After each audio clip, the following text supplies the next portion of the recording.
Assalamualaikum warahmatullahi wabarakatuh.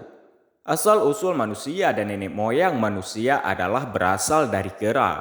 Secara bertahap dari tahun ke tahun, abad ke abad kera mengalami evolusi atau perubahan biologis hingga berjuta-juta tahun lamanya sampai akhirnya menjadi manusia seutuhnya. Selain itu dari hasil survei tes DNA menyatakan bahwa DNA kera 97% ada kesamaan dengan DNA manusia. Nah, itulah teori sejarah manusia yang diciptakan oleh Charles Robert Darwin. Materi ini juga tidak asing diajarkan dalam buku sejarah dan sains di sekolah. Namun kita sebagai umat muslim tentu tidak meyakininya. Karena jelas nenek moyang umat manusia dalam pandangan Islam adalah Nabi Adam alaihissalam dan Ibu Hawa. Dalam kisah kali ini, kita tidak membahas asal-usul manusia dan kera, melainkan membahas kisah umat terdahulu yang melakukan pelanggaran atas perintah Allah Subhanahu wa taala.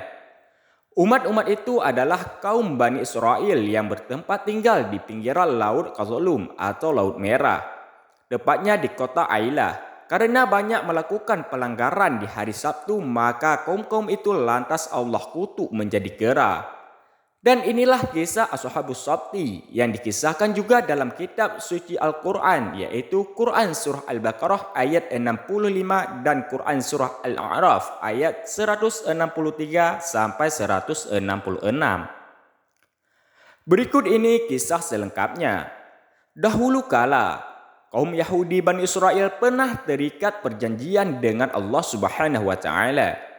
Awalnya Allah Subhanahu wa taala memerintahkan kaum Bani Israel untuk beribadah dan mengagungkan di hari Jumat. Karena hari itu memiliki banyak sekali keutamaan dan kemuliaan dibanding hari selain Jumat.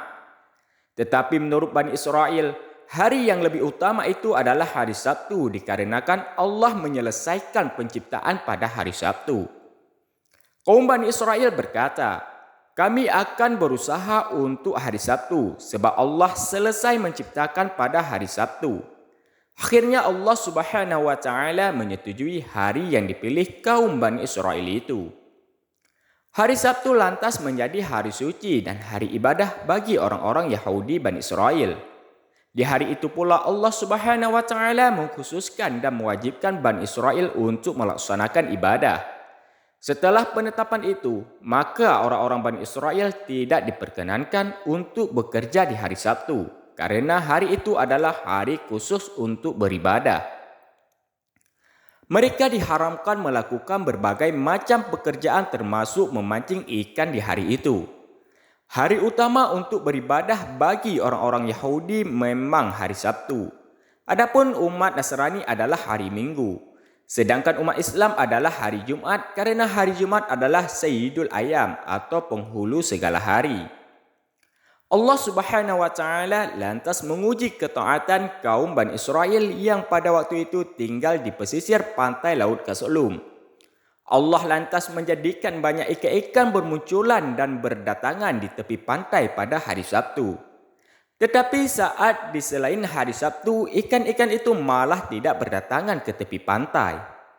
Ketika kaum Bani Israel mengetahui jikalau ikan-ikan laut banyak bermunculan di hari Sabtu sedangkan di hari lain tidak, maka mereka lalu memutar otak untuk mengakali aturan Allah Subhanahu wa taala dengan cara yang licik. Mereka lalu mencari ide dan cara agar bisa memancing dan mendapatkan ikan-ikan itu. Kaum Bani Israel lantas mengatur rencana dan tipu daya untuk hari Sabtu depannya.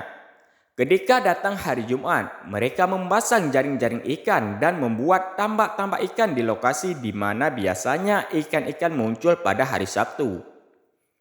Pemasangan jaring-jaring ikan itu bertujuan untuk menjadikan ikan-ikan yang berdatangan supaya tidak kembali ke laut lagi sebab ikan-ikan itu pastinya akan terjebak dalam jaring dan tambak-tambak yang dibuat. Dengan adanya jaring dan tambak, tentu memudahkan mereka untuk mendapatkan banyak ikan nantinya.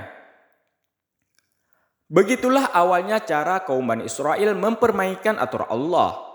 Meskipun pada hari Sabtu mereka tetap beribadah seperti biasa, Tetapi tindakan itu jelas membuat Allah murka sebab mensiasati larangan Allah untuk bekerja.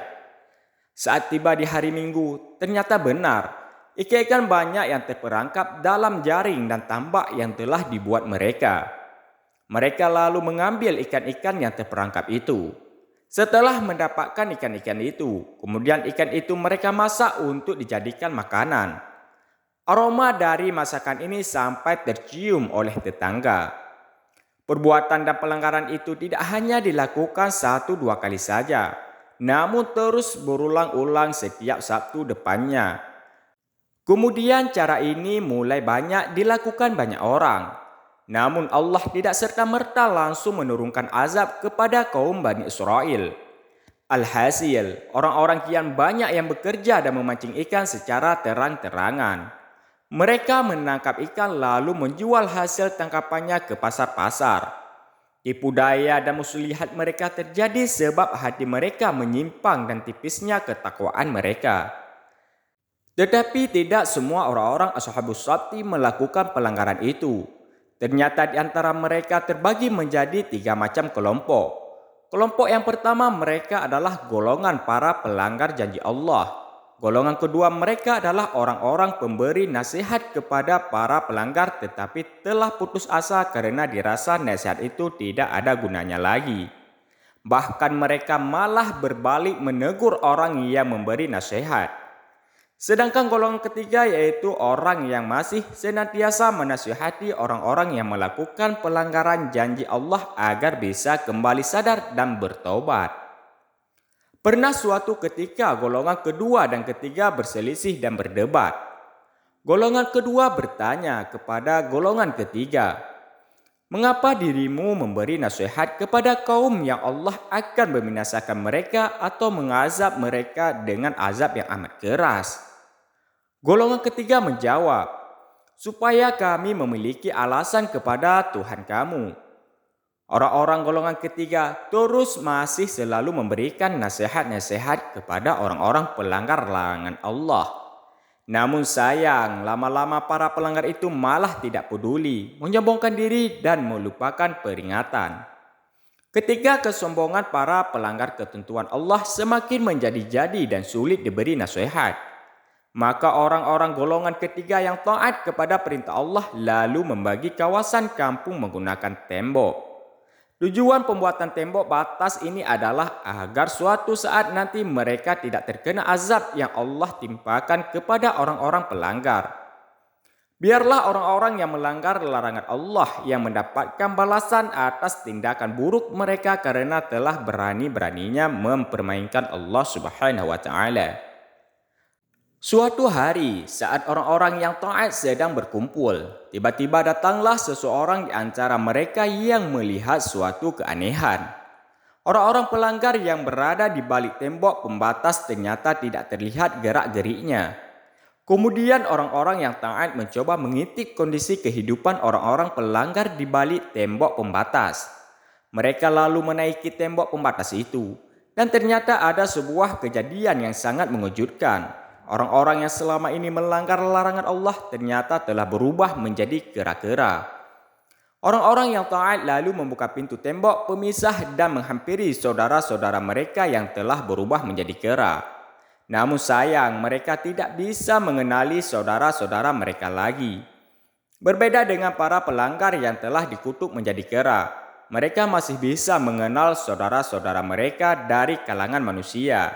Namun sayang, kera-kera itu hanya bisa mendatangi dan menciumi baju saudaranya itu sembari menangis-nangis.